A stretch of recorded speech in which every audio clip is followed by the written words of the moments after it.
Hello student, I am दिशा सोनकरा और हम देख रहे थे प्रीवियस क्लास में बायो ट्रांसफॉर्मेशन। ठीक है, तो जो बायो ट्रांसफॉर्मेशन है इसमें हमने क्या देखा कि बायो ट्रांसफॉर्मेशन क्या होता है या फिर मेटाबॉलिज्म क्या होता है।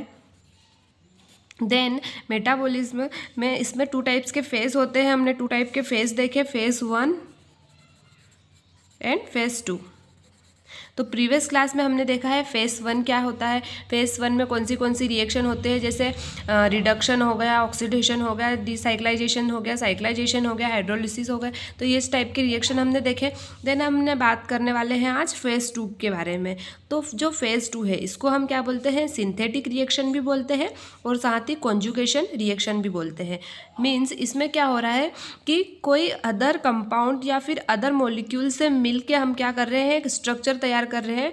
तो उससे क्या हो रहा है कि जो वो अगर वो जो ड्रग है उसका नेचर किस टाइप से या फिर उसका स्ट्रक्चर किस टाइप से है, तो लिपिड सोल्यूबल या फिर हाइड्रोफोबिक है, तो हम एक आउटर स्ट्रक्चर या फिर आउटर मॉलिक्यूल से क्या कर रहे हैं, उसका एडिशन करवा रहे हैं। मीन्स उसके शेप को क्या कर रहे हैं, हम चेंज कर रहे हैं। अगर इस टाइप से अगर उसका स्ट्रक्चर है तो हम अदर मॉलिक्यूल्स का एडिशन करवा के उसका शेप को चेंज कर रहे हैं और उसको किस टाइप का नेचर का बना रहे हैं, हम हाइड्रोफिलिक नेचर का बना रहे हैं ताकि वो आसानी से एक्सक्रीट आउट हो सके।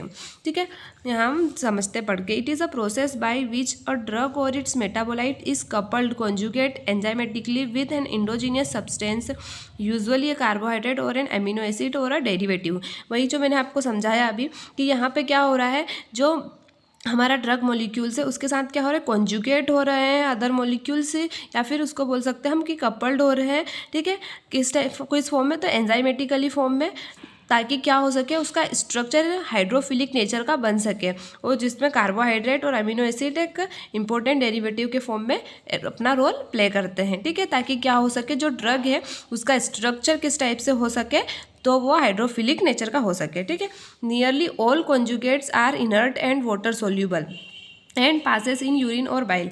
मीन्स जो कॉन्जुगेट है वो किस टाइप के नेचर के हैं, तो वो हाइड्रोफिलिक नेचर के हैं। ठीक है, जो जितने भी कॉन्जुगेट है वो कैसे है, हाइड्रोफिलिक है।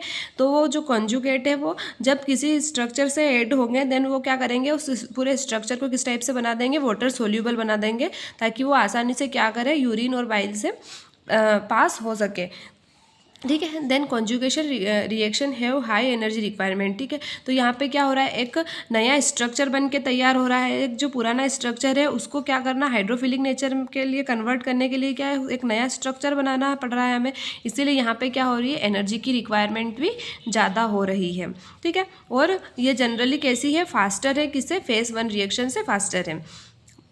देन अब इसमें भी कुछ रिएक्शन है, जैसे फेज 2 रिएक्शन में फर्स्ट क्या है, ग्लूकोरोनाइड कॉन्जुगेशन। यहाँ पे क्या हो रहा है, ग्लूकोरोनाइड का कॉन्जुगेशन हो रहा है। एक इम्पॉर्टेंट सिंथेटिक रिएक्शन होती है जिसमें कौन सा ग्रुप रहता है, तो यूडीपी ग्लूकोरोनोइजल ट्रांसफरेस रहता है। ठीक है, जैसे एग्जांपल में इसमें क्या दिया है, जो एस्प्रिन है, तो एस्प्रिन का स्ट्रक्चर बहुत टफ होता है। ठीक है, तो एस्प्रिन को भी क्या करते हैं, क्या मीन्स एक नया स्ट्रक्चर इससे एडिशन होता है। ठीक है, जिसको हम क्या बोल रहे हैं, यूडीपी ग्लूकोरोनोजोइल ट्रांसफरेज एंजाइम इसमें ऐड होता है। देन इसके स्ट्रक्चर किस टाइप से बनाता है, तो हाइड्रोफिलिक बनाता है। देन फिर क्या होता है, ये बॉडी से एक्सक्रीट आउट हो सकते हैं।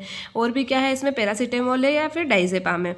ठीक है, देन नेक्स्ट क्या है, तो एसिटिलाइजेशन। इसमें क्या हो रहा है, कंपाउंड हैविंग अमीनो और हाइड्राजीन रेसिड्यू और conjugate with the help of acetyl coenzyme है। ठीक है, यहाँ पे कौन सा एंजाइम का रिक्वायरमेंट हो रहा है, तो एसिटाइल कोएंजाइम ए का रिक्वायरमेंट हो रहा है। ठीक है, देन इसमें एग्जाम्पल क्या है, तो सल्फोनेमाइड और आइसोनायाजाइड एंड डेप्सोन क्या है, इसके एसाइलेशन के एग्जाम्पल। देन मिथाइलेशन में कौन सा एंजाइम, तो मिथाइल ट्रांसफरेज एंजाइम का एक इंपॉर्टेंट रोल है। ये क्या करता है, तो एक मिथाइल डोनर की तरह वर्क करता है। जैसे एग्जाम्पल के लिए क्या दिया है इसमें, एड्रीनलिन एंड हिस्टामिन। देन और भी बहुत सारे कॉन्जुगेट्स होते हैं, जैसे सल्फेट कॉन्जुगेशन होता है, ग्लाइसिन कॉन्जुगेशन होता है, ग्लूटाथियोन कॉन्जुगेशन होता है, राइबोन्यूक्लियोसाइड न्यूक्लियोटाइड सिंथेसिस होता है। ठीक है, तो ये सब क्या हो गई हमारी फेज 2 की रिएक्शन। अब हमारा लास्ट क्या बचा है, एक्सक्रीशन। तो उसको हम देखेंगे एक्सक्रीशन को। ठीक है, इसमें अगर आपको कोई भी डाउट हो तो आप मुझे पूछ सकते हैं। ठीक है, थैंक यू।